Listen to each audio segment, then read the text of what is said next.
بيدين أصلب من حجر الأنقاض وقلب قوي وروح جميلة، أبو عادل لا يبرح هذا المكان أبدا منذ اللحظات الأولى للزلزال ووقوع هذا المبنى في حي المشارقة بحلب.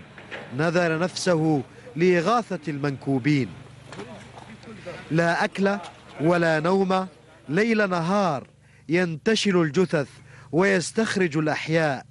وعندما أتى المدد من الجزائر أصبح أقوى.